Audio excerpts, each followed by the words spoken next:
Hi, everyone. I'm Michele Pistone.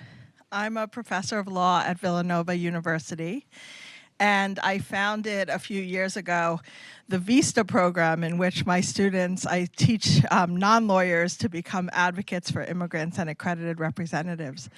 And I recently started a program called, and I've been working with Ede, who we heard from a few minutes ago, called the Colibri Fellowship, where we're trying to train people who are either children of immigrants or immigrants themselves to become accredited reps and immigrant advocates, and I'm really proud of that.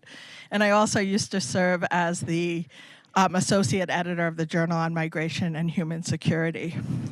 So this panel today that I'm moderating is about research, past research, and how that forecasts and helps us to understand research for the future. And I guess I was really touched and maybe concerned about what Beth said about the importance of research and the fact, and we'll talk a little bit more about that as well on this panel, the fact that there's so much disconnect between the perceptions and the research.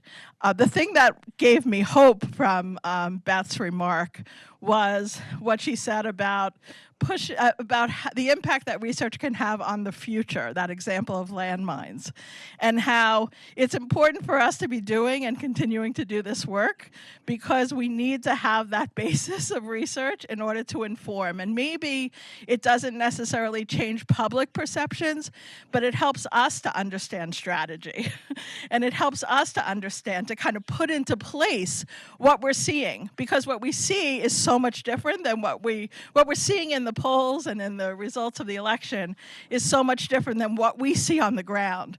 So maybe research is going to help us to understand the public, right? And hopefully that will be a benefit in the future. So I think it's really fitting that we have this panel on research at this point in the conference. And important because we are, as Bishop DiMarzio said, celebrating the 60th anniversary of the Center for Migration Studies, and it's really important work on migration research. So it was founded in 1964 at a time when migration was a peripheral area of research, and migration issues were significantly less prominent on the policy agendas than they are today. So imagine the foresight of the founders of the Center for Migration Studies to create this center and to create the journal, and to do it in a way that's multidisciplinary. I think to have the foresight to recognize 60 years ago that we have to understand migration from a multidisciplinary perspective, that we can't just look at it from the concept of economics or sociology or law. So, the impact has been enormous. And in fact, because I've been associated with CMS for so many years, I've met so many researchers who attribute their success, like their tenure, to the fact that they were published in IMR. So I think that's really significant as well. So as we gather to celebrate the 60th anniversary, I just want to read something from 10 years ago from the celebration of the 50th anniversary, and I think it still remains today. When the International Migration Review debuted in 1964, the study of international migration was not a central concern in the social sciences. It was a somewhat esoteric interest, one that was limited to a relatively small number of sociologists, historians, anthropologists, geographers, economics, and demographers. But the founding editors of IMR believed in its theoretical and empirical significance, and created a venue for multidisciplinary scholarship.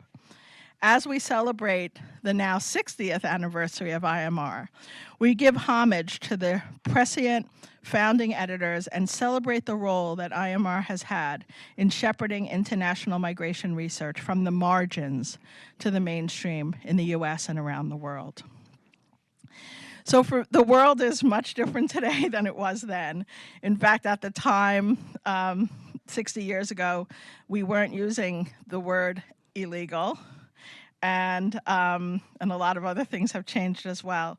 And so for me, Pope Francis has been a really strong moral voice in this arena, and remains a beacon of hope that I think puts specific expectations on researchers and academics. So in a speech that he made 2 years ago before the Refugee and Migrant Education Network, Pope Francis called on Catholic colleges and universities to do more research, teaching, and what he calls social promotion of migrants and refugees. And CMS and the Scalabrini International Migration Institute, Villanova University, and hopefully many others in the room, USCCB, Migrant and Refugee Center, are taking up a project to try to advance that call. And so we're going to work, hopefully, with universities around the world to create a space so that there can be more collaboration and more mobilization of universities and colleges in the areas of research. So we're going to kick it off with a conference next fall, October 1st to the 3rd in Rome. If anyone's interested in learning more about it, let me know. And I think that this panel is a great kind of it's a great step toward moving that conversation forward in terms of research and responding to Pope Francis's call.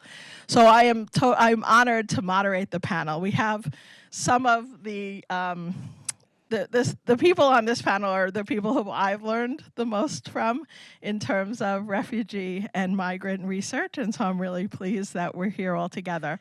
So Susan Martin is going to speak first. She's a professor emeritus and founder of the Institute for the Study of International Migration at Georgetown University. And then next we'll hear from Holly Reed, who's a professor of sociology at Queens College, CUNY, and the editor of the International Migration Review. And then Don Kerwin, who we all know, is the former executive director of CMS, and he's the editor of the Journal on Migration and Human Security.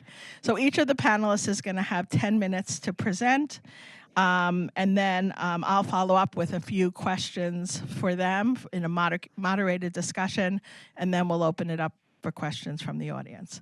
So I'm going to turn it over to Holly. Oh, Susan. I'm going to turn it over to Susan. Thank you. Thank you, Michele, for those words. I've been involved with CMS, and can you hear me now? I've been involved with CMS and also the journals, both IMR and JMHS, for more years than I want to have anybody know about. And it's always, for me, been a shining light because of the multidisciplinary research that has been published. It's the ability to get perspectives in from so many different disciplines. One of the things I would love to see happen, though, is a lot more not only multidisciplinary in terms of the journals themselves, but in terms of the articles within the journals. So that we have more of a way of looking at issues coming in from these different perspectives on that. This being here today, talking about these issues, made me look back at some of the articles that I've written that are in one or the other of the two journals, and also looking at what I've done in terms of reviewing articles for the journal, and sitting a long time ago on the advisory board, so things of that sort. And I'd like to kind of echo what Beth said, that thinking about my own research and the published articles, is that much of what the journals published of mine were things which weren't true at the time in terms of having any possibility of being adopted, as a lot of my work is on the policy side.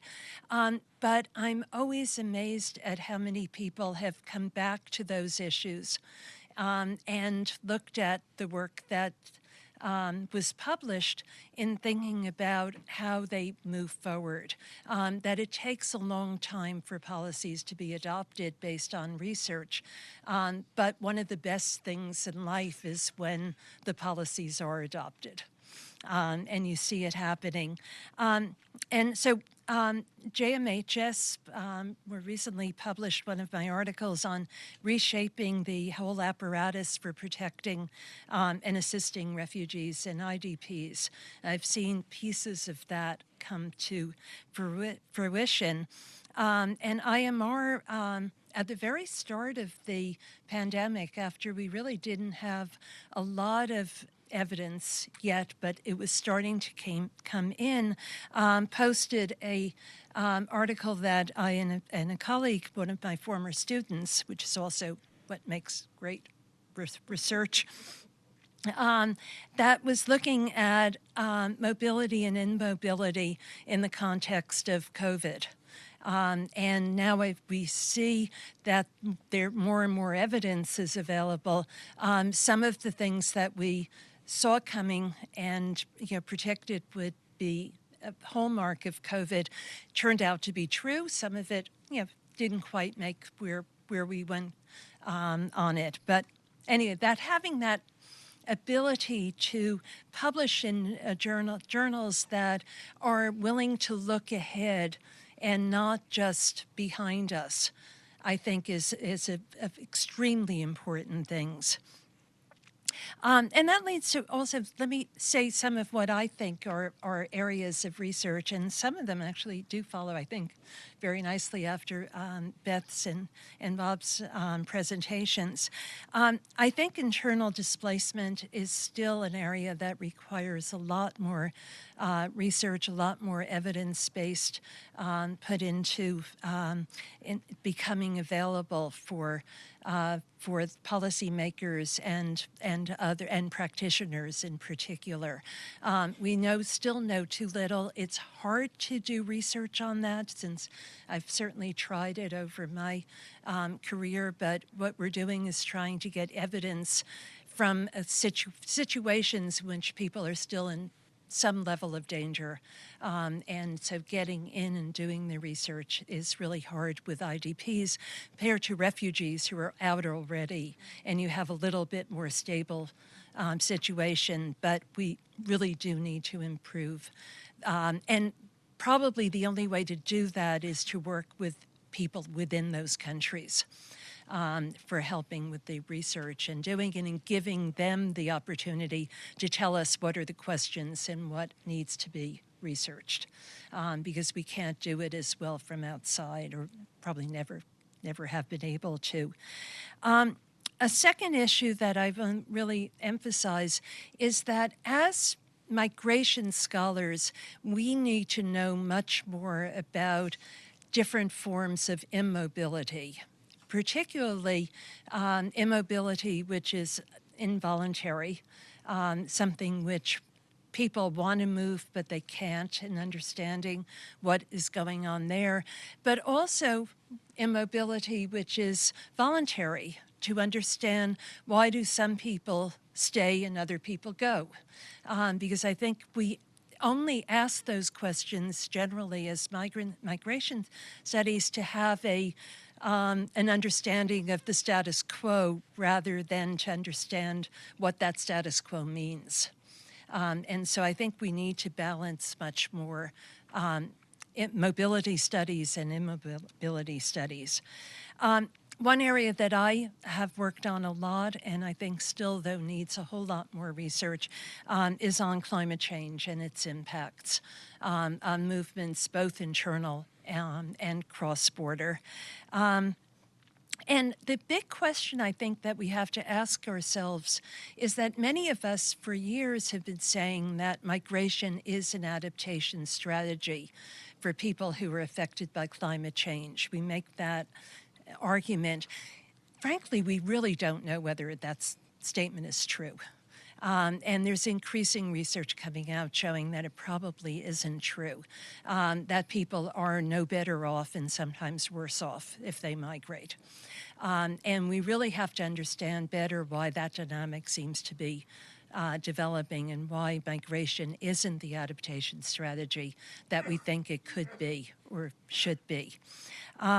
We also need to do more in untangling the impact of the movement of people beyond the individuals, but to understanding how it's changing the dynamics of governance and the connections between governments and where it's going in terms of the internal displacement. Okay, so another area that I think we need to know more about is one that Beth's presentation really hit on, is that we really don't know enough about the what's happening in the roles of state and local governance in terms of migration. I mean, we have real disparities. There are the welcoming states, that's another term that are used in communities. Just since the election, my state of Washington has, the incoming governor and the outgoing government and the incoming attorney general all issue statements saying, we fought him from 2017 to onward, meaning Trump, litigation and other things. Our state sued him 90 some odd times, sued the administration, not just on immigration, but a lot of it was on immigration. And they set out this thing saying, we're going to do it again. If they try to harm immigrants in our state, we're going to be there litigating them. We have to understand why there are some states that have taken that stance and what that has meant to be a welcoming country or a sanctuary state versus the other states that have taken a much harsher stand on migration. I think we just don't really know what the dynamics there are and need more research to try to get at it. And then at a global level, I think we need more research that's looking at the impact of the global compacts now that some time has passed and really delve much more deeply into what the effects have been and where there are positive effects, where there's no effect because nothing is really being done about it, and where the effects are negative. Okay, I'll finish quickly with saying some things about the policy orientation of much of the research that's done on migration.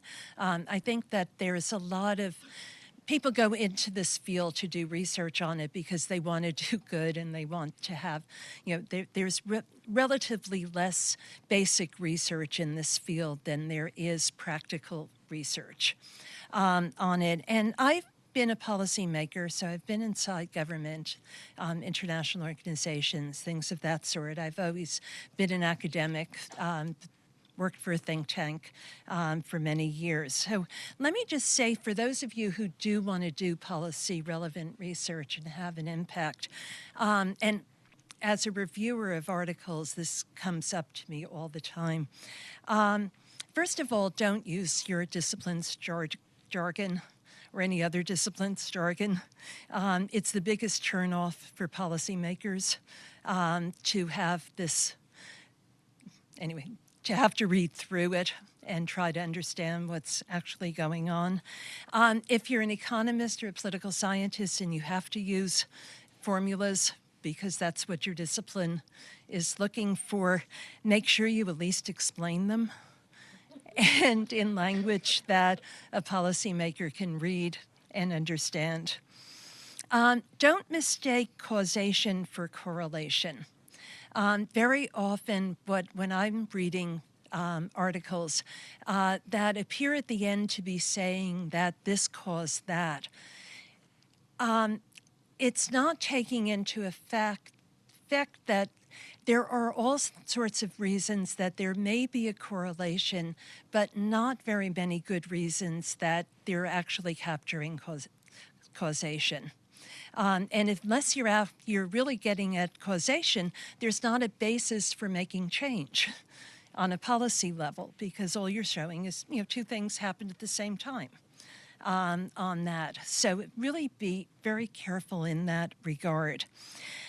Be constructive in your criticism when you want to have changes made. It's perfectly fine to criticize current policies, but you have to understand them, number one. And too often when I'm reading articles, there's no evidence of actually understanding what the policies are. And be constructive in that what you're doing is providing an alternative. Because if you just tell me when I was a policymaker that something is bad, but have no ideas whatsoever for what a good policy would be, and what are the advantages and disadvantages, I'm going to dismiss the entire thing because it's totally useless for me in that role.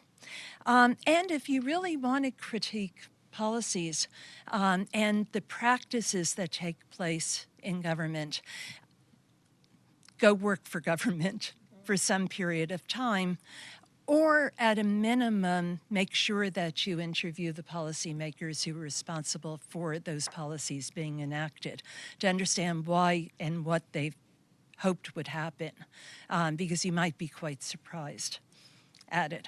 So those are my words about what to do moving forward, but also what I love about these journals right now.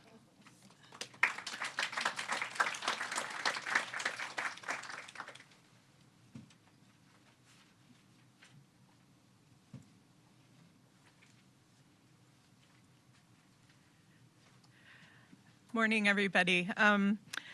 I hope you'll indulge me for a couple of minutes because I want to thank a lot of people. We are celebrating the 60th anniversary of IMR, and first I want to thank Kevin and Michele for their leadership in organizing this panel. And I'd like to say it's been a real privilege to serve as the editor of the journal since June of 2022. And I'm really happy to share this panel with Susan and Don, who are two titans in the area of migration research. So I feel very blessed to be up here. And I also want to recognize our publisher, Sage. Ian Bailey is our representative, and he's come to join us for the celebration today. And we're really grateful for his support throughout the years. It's been a real honor for me to organize and publish the special 60th anniversary issue. I first read an article from International Migration Review as an undergraduate in a seminar with Charles Keeley, who many of you know, back in 1994, I believe. So it's just really exciting for me to be the editor of such a preeminent journal. And I also want to thank Mario and CMS's staff and the board of directors for the support of IMR.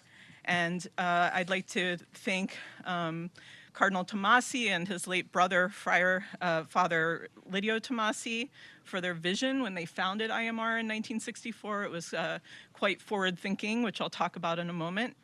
I'm grateful to Bonnie Ip, who is our editorial assistant. We could not publish the journal without her help.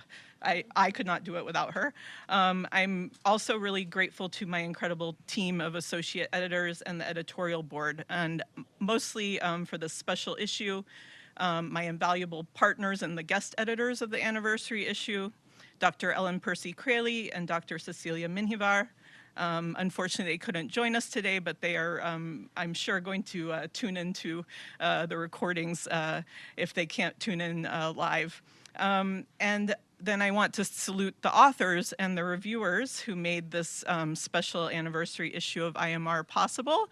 And I hope we can put the table of contents up. I gave it to one of the guys in the back. So hopefully we can see the list of the authors and the topics. I think I want to start with history. We heard from both Bishop DiMarzio and from Bob Ray about the importance of thinking about history. If we look back over the 60-year history of IMR migration research in the 60s, as many have said, it was really in its infancy in a lot of respects. I'm a demographer and a sociologist. Demographers often just ignored migration in their models, right? We just said it was the residual in the demographic models because we had very little data about it. There was relative to the other population processes. But when just a year after the founding of CMS, obviously in 1965, the Hart-Celler Immigration Act was passed, and researchers and policymakers started to really recognize the importance of studying and analyzing these new immigration flows and the groups who began to arrive from the US from around the world.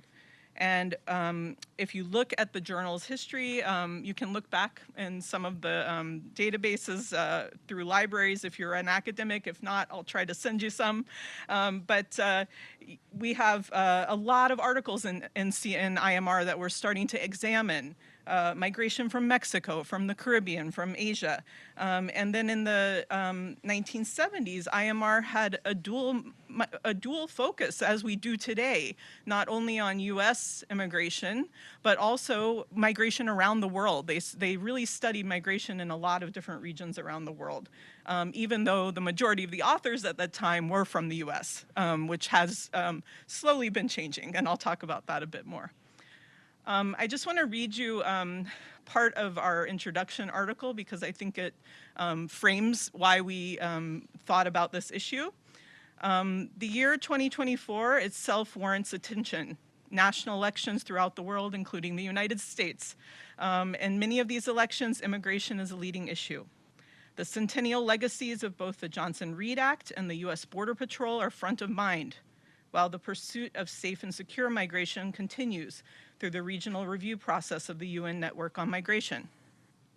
The 1924 Immigration Act, also known as the Johnson-Reed Act, formalized the idea of national origin quotas based on the origins of the white US population in 1890, excluding blacks, excluding Asian Americans, excluding Mexican Americans, excluding indigenous, and excluding non-European origin citizens from the quotas. So not that different from the rhetoric we hear today, right? This had far-reaching consequences, including cementing a white European origin ideal vision of the United States and excluding immigrants from non-European nations until the passage of the 1964 Immigration Act. Also in 1924, Congress created the Border Patrol to curtail informal, unregulated movement across the US-Mexico border, which it was at odds with the goals of lawmakers' national origin quotas and a white nation. 100 years later, it is difficult to underestimate the enduring impact that these twin developments continue to have on immigrant life in the US today. As we reflect on the last 10 years of migration history and scholarship in the 60th anniversary issue, including the continuing racialization of immigrants in the United States and globally, and the increasing securitization of borders, especially in the US Southwest, these anniversaries are particularly relevant and poignant. In the special anniversary issue, we kept all of this in mind, and our aim was really to publish wide-ranging, deeply reflexive papers from older and newer voices in migration research. The contributors to the issue were asked to review, critique, and synthesize existing research on selected topics, but also to reflect on if, how, and to what extent that research has engaged with audiences and communities across disciplines and among scholarly and geographic spaces. We sought to understand the broader contributions of international migration scholarship, both realized and aspirational, and what the field has yet to accomplish, not only as a scholarly pursuit, but also as a policy practitioner and migrant-facing enterprise. And so I hope that you can see that the IMR is not just an academic journal, that it resonates, I hope, with many of the things we've been talking about already this morning, and that we are trying to engage with all of those audiences and with all of those important things that have impacts on policy. If you look at the issue, which is up here, you can see the authors are interdisciplinary. They are truly global in their representation. They're diverse in terms of their institutions, their gender, their race and ethnicity, their academic and non-academic, and in their age. We had some doctoral students publish in this special issue, which was really exciting. The topics and themes we highlighted included critical reflection on knowledge, expertise, and policy in migration, which really goes back to what Beth was talking about. Migration theory, methods and analysis. There was a paper on immobility, Susan, that covered immobility and mobility. Assimilation and transnationalism, borders and bordering, legal status and in-between legality, and Philip Connor's here, he's the author in one of those papers, and migrant well-being and health. If we reflect on this rich history of IMR and look forward, I think we've made enormous progress in the past 10 years with regard to increasing the geographical and disciplinary diversity of the research and researchers who are represented in the journal. I think we're going to continue to publish more diverse research, not only in terms of the geographic context of migrants, the types of migrants and migration flows, especially climate-related and forced migration, which Susan also highlighted. I will say there's a resistance by the editorial board to publish anything on internal migration, which we used to do.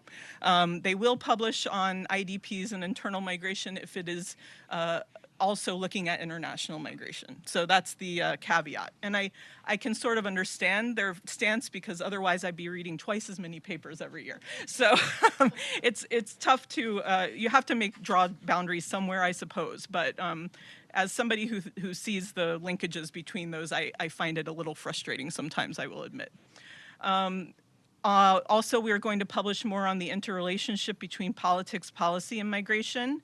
And if you, I think Susan's correct in her assessment that it's, there's not a lot of research in the US context looking at state and local governments, but that is actually not true in the European context. And there's a lot of great literature there that we can learn from and bring those models and use them here in the US. And transnational linkages and global diasporas. But also we will publish more diversity in terms of methods and theoretical frameworks that are brought to bear, more South-South migration research, because that's the majority of global flows, we all know, and more practitioner research.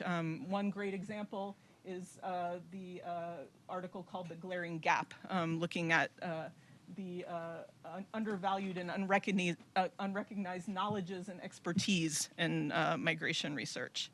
I've actually been, in reviewing sort of the history of the journal, I've been really astonished by the continuity of this global interdisciplinary endeavor that started 60 years ago. And I'm also really impressed at the same time that the journal has been able to continually evolve to meet new decades and new generations of readers and new important topics. So thank you for the opportunity, and I look forward to the discussion.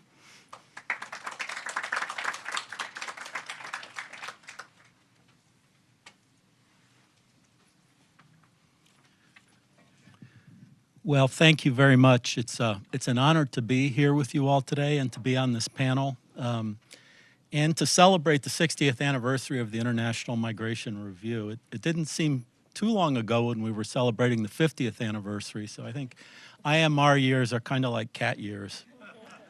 I mean, as the speakers have said, IMR is at heart kind of this remarkable multi-generational community of scholars, editors, authors, peer reviewers, board members, readers. And the editors of this they're really like kind of, not really editors, they're like generals almost, like academic generals corralling people to battle, working together to understand migration, all of them. I mean, I've heard all of the stories from Bishop DiMarzio and others about how consuming it was in the early years to pull together the journal. They published it, they laid it out, they printed it, and they mailed it, you know, like all of those things. So everything stopped for a week or 2 weeks there as they did that. Hands-on-deck operation, and it really still is in terms of the volume and the quality of the work. So kind of thinking back, it's very hard not to think about, on a day like today, Cardinal Lidio Tomasi, who's going to join us later, Father Silvano Tomasi, who we got to know well at CMS, Austin Fragaman, Bishop DiMarzio, people like Mark Miller, people like Monica Boyd, Nancy Foner, Joe Shamey, Ellen Percy Crayley, of course, Doug Gurak, Jamie Winders, and now Holly Reed, who's really carrying the torch. And they've really made IMR what it is. I personally love reading the integrative literature review type of articles. I think those are of great value. And I like the more theoretical and conceptual papers as well, but I also appreciate that the IMR editors do what Jamie Winders called is asking the so what question, you know. In other words, that's a very interesting study, author, but so what? You know, why is it important? How is it relevant? You know, what are you trying to say that will be of interest to people? We do seem to be living in an era, at least in the US, when values, facts, and understanding itself don't matter as much. And really the truth is kind of running for its life at this point. But to me, that just makes IMR's work all the more important, as Beth stressed. I'm personally grateful to the journal, as I can almost always find relevant work in the journal, some of it decades old, whenever I'm working on a paper or a collection myself.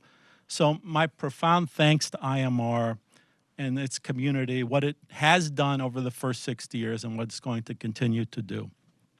I, however, was asked to speak about the other journal at CMS, the Journal on Migration and Human Security. The acronym is JMHS, which quietly reached its 10-year anniversary last year.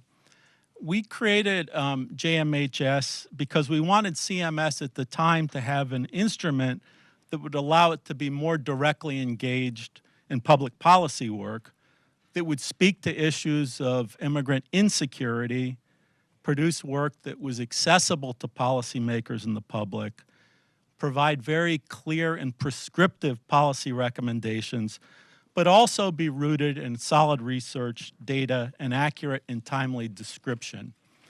That was the goal.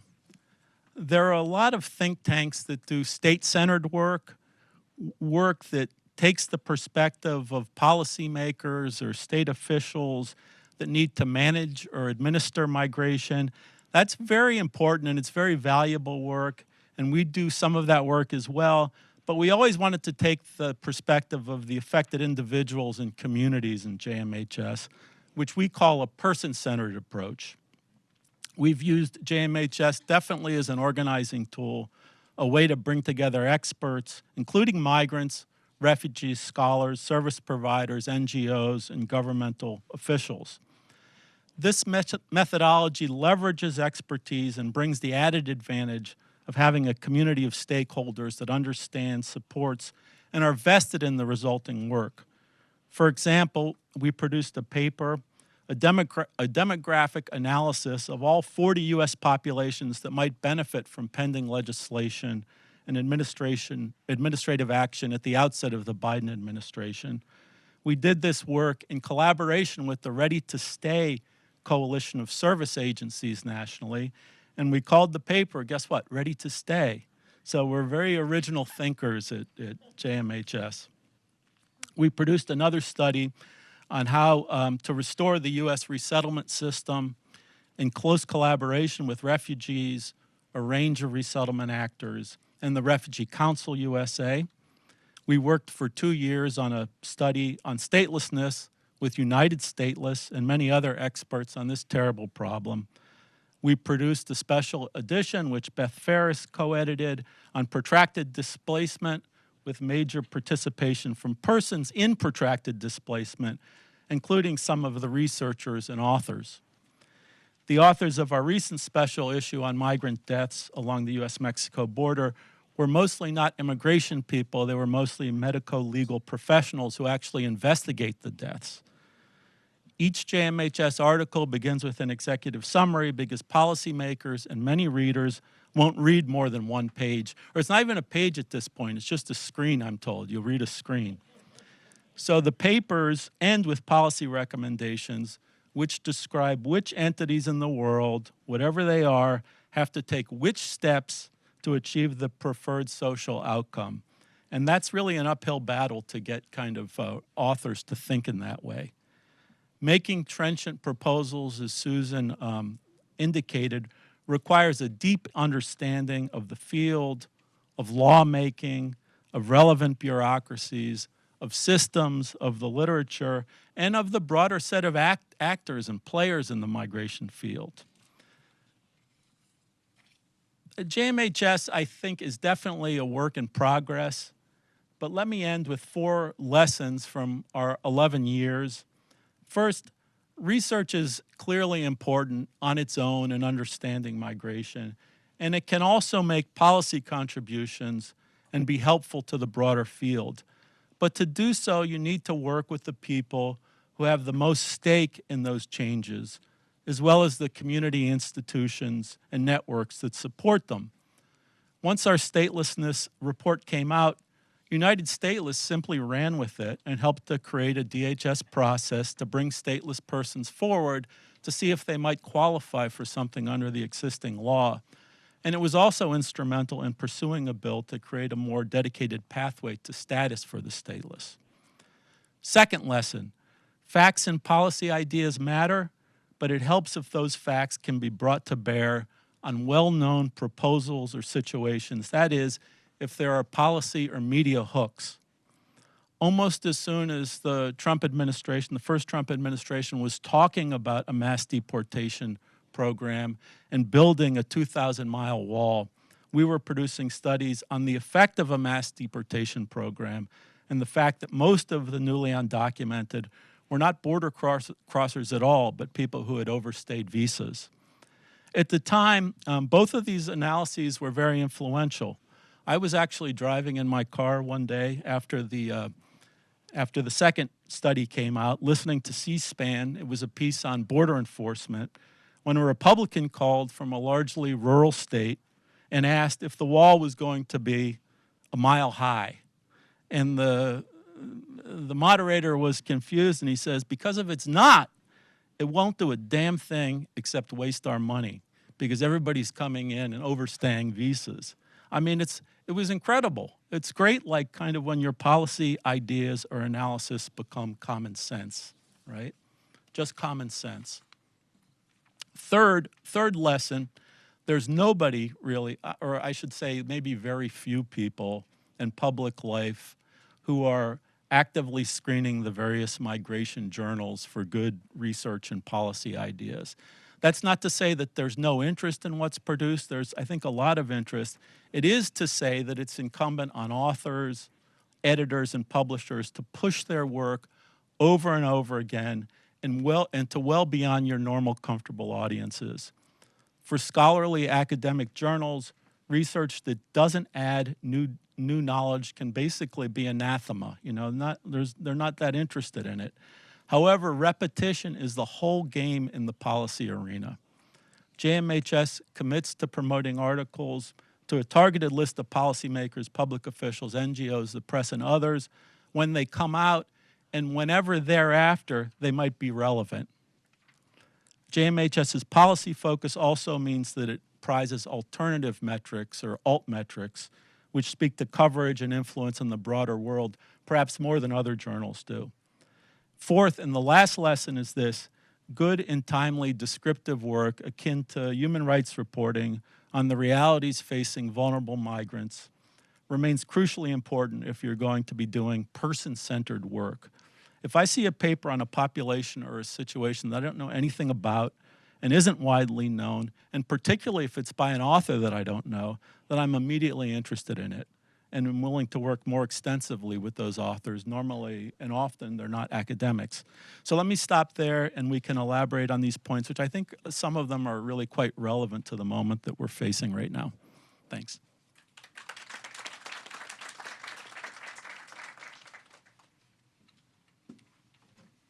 So I'm going to ask the panel, start by asking the panel a few questions, and then we'll open it up to the audience.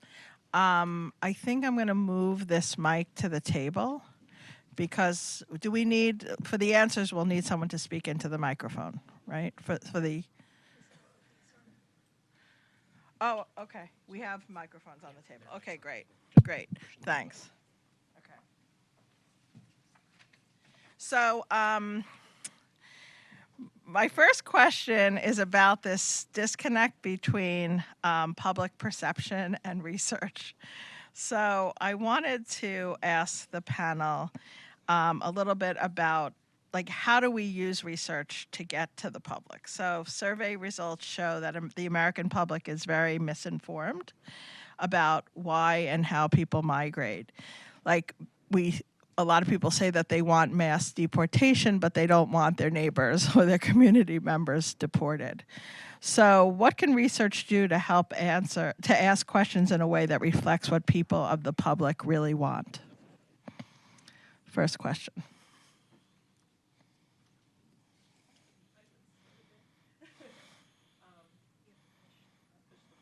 Okay, there we go. Can everyone hear me? I think I really liked what Bob Ray had to say this morning about the normalcy of migration. It is a normal process, right? It has been part of a normal process for all of history. So I think we need to don't fall into the trap of describing immigration as a crisis or talking about the border as a crisis. That's not what's going on. The government's management of things is bad, right? And maybe we can critique that, right? But that's a normal situation for people to be fleeing the things that they're fleeing, right? And I think that's normal. I think on the public opinion polls, a lot of those are run by media organizations. And as a person who's deeply studied survey research, I think we need to watch out because a lot of their questions don't pass the smell test. The wording and order of questions, as we know, frequently biases people's responses, and these questions are often biased by media headlines and political talking points. So, you know, there are questions that say something like, some politicians say immigration is a drain on the economy. Do you agree? Well, then people are more likely to say they agree with that statement. They don't even recognize if there's an option to disagree. And it's just reinforcing this kind of rhetoric that's not true. And I think I really value, there's a local organization that also, you know, has a national arm called the American Association of Public Opinion Researchers. If you go to their website, go to their workshops and conferences, the people who do real political polling belong to that. And they do a really good job to try to provide accurate data. So I think we need to be really careful and cautious about those questions. Yeah, I'll do a follow-up on that because I was involved with a survey that the German Marshall Fund was doing on immigration in North America and Europe. And the first year we had a question that just said, do you think that there are too many, not too many, or not enough immigrants coming into your country? And we got results which were mostly on too many for most of the countries on it. But then we started talking about, well, what does that question actually mean?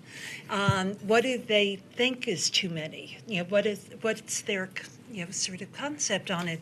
So the next year when we came out, and it was about 17 countries that we were doing this in, eventually kept adding countries. And the next time we said, how many immigrants do you think are living in your country? And in every single country, the average responses were at least 3 times higher than the number that were actually there. And so we realized, okay, we've got a real problem. Following year, and it's nice being able to have researchers help develop the survey. So we divided the groups in half. And half of them were asked the question the way it had always been asked. And the other half said, as you may know, there are X number of immigrants in the country. We used the UN data. And so we gave them a number. And all of a sudden, that group went from too many to not too many. On the view on it. So it really makes a difference, not only how you frame the questions, but also how you interpret them. Because if you're not then, and having an ability to go back to people and say, well, what did you mean by this? Or try to give them a chance. You really don't know what these results mean. I mean, I can think of so many survey questions in which I don't know whether a yes means it's because they're not doing enough or it's because they're doing too much. And so you really have to dig underneath where these questions are coming, and having academics be a part of the development of the survey, I think it really makes a difference. I think I'm going to answer the part of the question that kind of what the public wants to hear. And I think what it wants to hear is what it's hearing about as they go about their lives doing other things and not paying a lot of attention to migration. So at this point, that's a lot of falsehoods and fabrications and, just kind of the random things that policymakers and politicians and media figures are saying. And if you do research, then you have to really condense it if you want to get it before the public. They're interested in one-liners and common sense, and sometimes values. If you can tie values in, that helps too. Consistency doesn't matter that much, really, honestly. And I think if you want to know what's trending at JMHS right now, this will give you a sense of maybe what's on certain readers' minds. The trending articles are on mass deportations. They're on immigrant criminality. They're on America's nativist past. They're on the rising undocumented population, and they're on what Trump is likely to do. We've published 200 whatever articles, whatever it is, over the last several years. That's what people are focused on, at least the readers. And I would say that probably for and that's probably a very educated, kind of sophisticated group. Imagine what kind of the normal public person is thinking at this point. Yeah. So let me shift and start thinking about the future. So we know as we prepare for this next administration, what changes in existing research can we implement and put into place so that we can be sure to gather the evidence on the impact of the new administration's policies? In other words, what should our research agenda for the next 4 years look like, and how do we put in place systems to gather the evidence that we need for that research?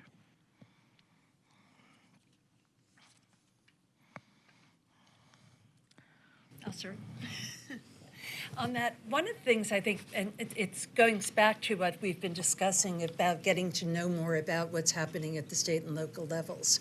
I think the more that we're doing that type of research, we'll have a better understanding of what the dynamics are and what our ability is to counter some of what's either happening or being talked about. On that. And that means we actually need a lot more research in the red states, which tend to be very anti-immigration on that. That I think we, as researchers, we don't necessarily choose our places for research based on those types of attitudes. But I think understanding them better, I think, will be absolutely important in a 4-year period, hopefully no more than 4 years, in which we're likely to see these understandings coming. And I think we need to tap into the fact that of what Michele was saying, that we often do see very conflicting views on immigration within the same people. So you have a majority of people, as she said, supporting mass deportation, but a majority of people in the polling right now support a pathway to legal citizenship. And so it's research that will tap into that type of ambivalence and understanding it historically. The other thing we always have seen from the colonial period to the present is that people think that their forebears were the great immigrants who did marvelous things for the country, and that's why we're the country we are. But the current immigrants are nothing like that. And it's getting out more research that really makes them understand that what they're saying about the current researchers or what they're, of the current immigrants is exactly what was said about their forebears.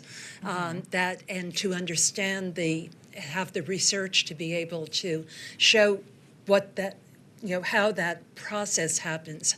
I mean, I'm a historian by training, even though I do mostly political, policy research, and bringing the historians who have looked very carefully at those older periods into the research with contemporary research, and being able to look at that trend line and be able to show the public that this has happened before. We're not talking about something brand new.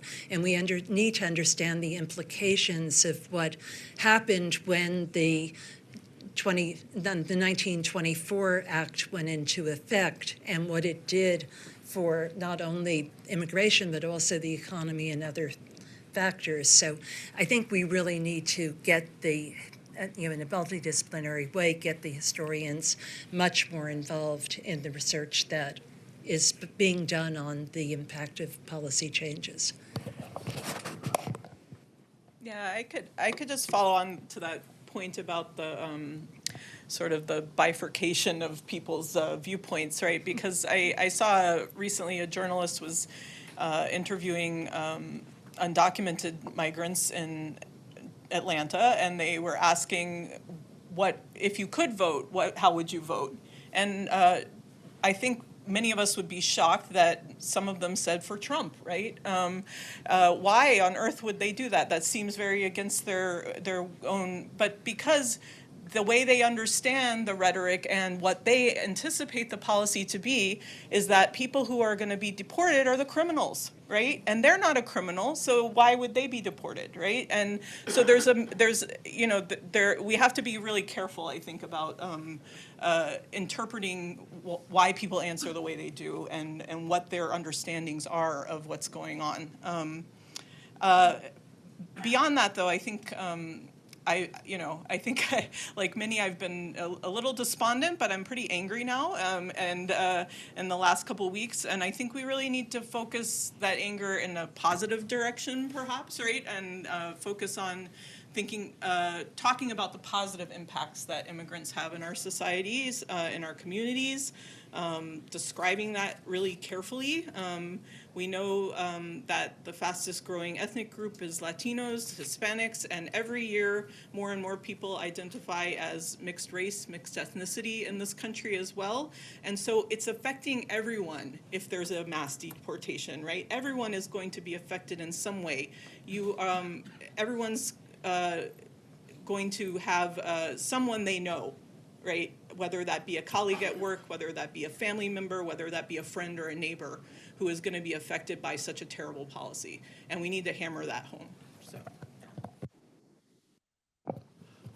I mean, I don't even know if it's, honestly, I don't even know if it's research per se. If it's research, it's maybe like evergreen research, or analysis or kind of documentation. Because these things are before us now, I mean, we're talking about immediately this stuff is going to start to happen. So I would say things like the humanitarian and environmental impact on the wall. We've just published on a special issue on migrant deaths. It's remarkable kind of in California where the wall was fortified to read about the migrant deaths there and the absolutely crippling injuries of people. So you're gonna expand that wall, and that's gonna continue. Things like its financial impact, I think, are less important to people, but that's a very concrete thing. Human rights reporting on separated families. They're going to be separating families again. I'm totally sure of it. The vast holding centers. what are conditions like in these types of places, the horrors of kind of the immigrant detention system, crossing deaths. And all of those things are before us right now. Muslim ban or Muslim Africa ban or whatever that is, the value of the refugee resettlement system to our country, to our world, to refugee protection kind of globally. And then I think that there's this, but I would say this, there is this, and Beth and I were at an event at Georgetown this last week or whenever, and there was a refugee there, a Muslim refugee who was resettled in North Carolina, and something that she said was very telling, which was that she experienced overwhelming support, and her family did, in North Carolina, which is a very red state. And I have a Syrian friend who was resettled in Arkansas. He was actually the only refugee resettled in Arkansas and had the exact same experience until they closed down the program for Syrians in Arkansas because it was too much of a threat or something. But this disconnect in red states between the experience of refugees and certain migrants and nonetheless overwhelming support for the kind of things that they're talking about, there's something going on there that's really worth probing more, and we need to know more about that, I think. So, anyway. Yes, Susan said the same thing about doing more research in red states. Right. Yeah. Yes, right. All right, so now we have a few more minutes. I'd like to open it up to the audience for questions. I'll probably take 3 questions and then ask the panelists to respond, and then we'll take 3 more. So if there's a person back there, we have the microphones.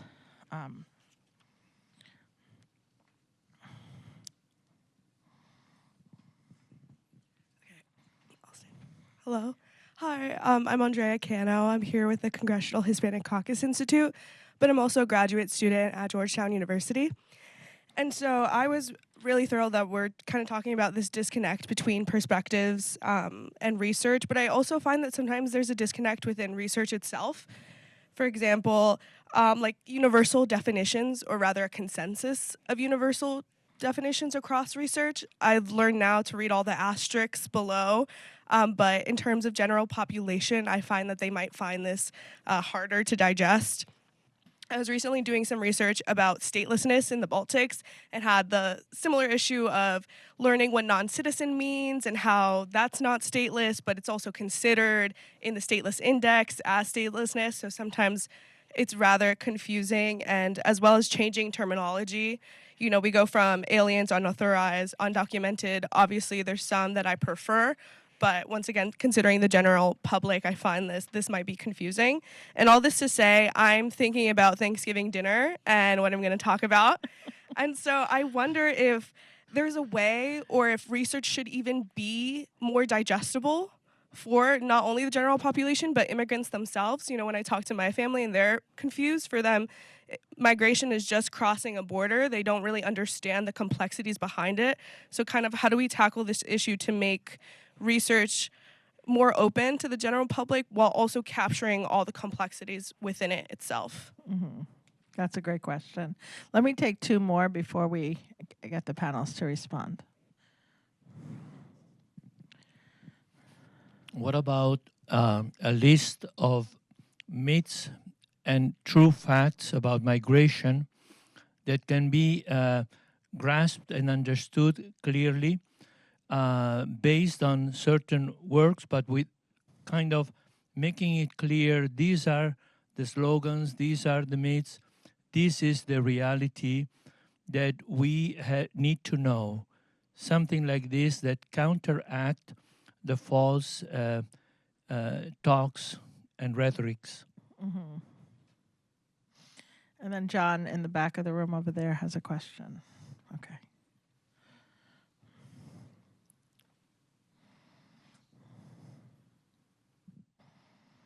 Hi, thanks. John Slocum from Refugee Council USA. I've been provoked by a number of things that have been raised today. Beth, by you mentioning, well, let me start over again. to what extent does migration theory need to speak to grand theory about what's going on in our societies? And I realize that's the opposite of giving a digestible policy suggestion, but the opposition has a grand theory, and they've got a grand narrative. And when we talk about, countering lies, I think we're up against a much more fundamental shift in the belief that there are both deserving and undeserving, both migrants and, frankly, people in society. Because if governments aren't providing for their own citizens, why should any migrant be deserving under those circumstances? I think that's what we're up against. And until that disconnect between the best laid migration policies and an exploitable political, infinite political resource for entrepreneurs, which is to say, well, it's migrants. Mm-hmm. I don't know. Coming to you not as an optimist today.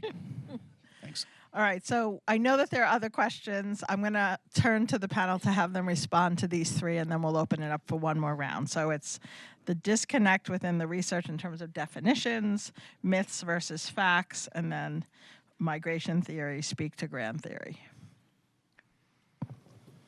Yeah, sorry, I think what I'd say is, first of all, don't talk about research at Thanksgiving dinner.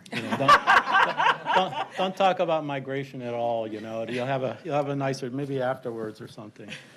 I think you have to. You don't have to get into the specifics of research. You have to be able to condense it and describe it kind of clearly and in laymanese, to family members and to when you do media outreach and the like.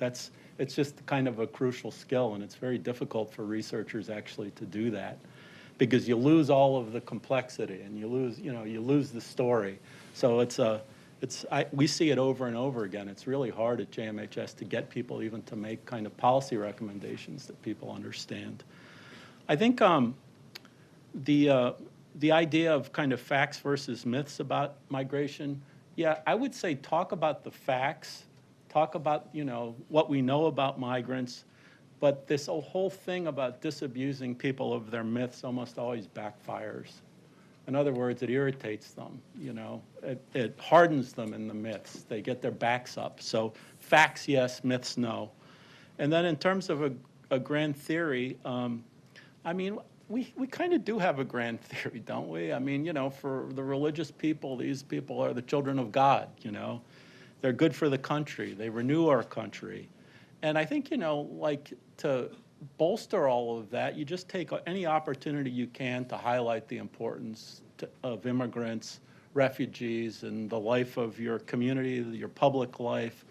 We've done reports on essential workers, their contributions to federal retirement programs, their importance to family, what would happen to the construction health industries once, all the immigrants are deported, their children, are U.S. citizens, on and on, to faith communities. One report after the next, and I think you just have to keep saying that, there is a grand theory and there's lots of specific evidence for it. Trump is wrong, he's making it up. Could I move on from there? I agree with you on one level, Don, and sort of understand the question. But I think that we as researchers and scholars, have to be committed to looking at the facts regardless of where it leads to. I think that we're actually do harm when we try to only talk about the positive aspects of immigration, because there are some negative aspects.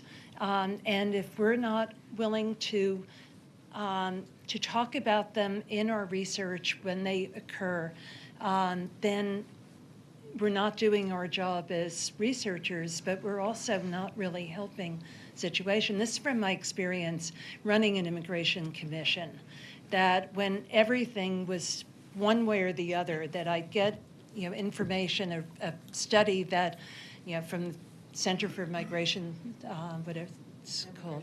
Immigration studies, and everything was wrong. It was every fact in it was the harm, many of which were true, but it wasn't ever counted by the offsetting good that was happening. Or I get something which was immigrants are great, and and it didn't talk about any of the problems that might arise or the needs that they might have.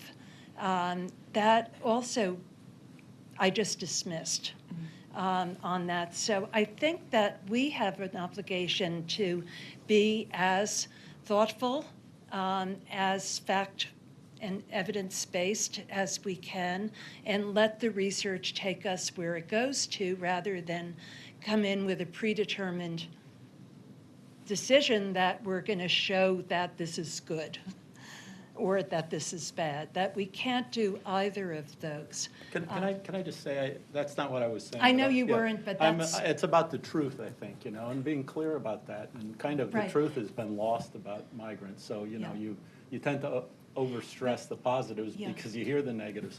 Right. Well, I was looking at and the other thing I wanted to say was that as researchers, we don't necessarily have to have our research be policy oriented.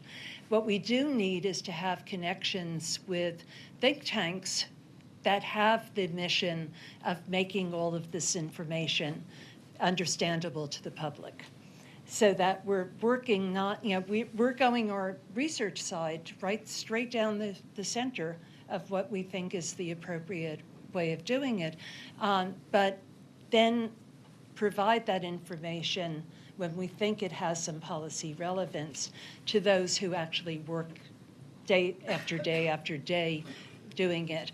But sometimes I was looking at data just recently from the immigration, what used to be the lawyers thing, that American Immigration. AIR, Yeah, on that. It has great statewide data on taxes paid, on all of this sort of stuff, but nowhere in their information is are the costs of providing the services to immigrants. And so that's, my first thing is, okay, if this isn't a net number, it doesn't really capture everything that's going on and on it, and therefore, so, I think we have to be open-minded about both sides of the issue. Yeah, on the grand theory, I think I do agree with Don in general, which is, and if it's not a religious thing for you, then it's just anti-fascism and human rights, right? I mean, that's our grand theory, right? I know maybe that's not satisfying as an answer, but I do tend to agree with Don's point. I will say in terms of the disconnect in how research doesn't reach the public,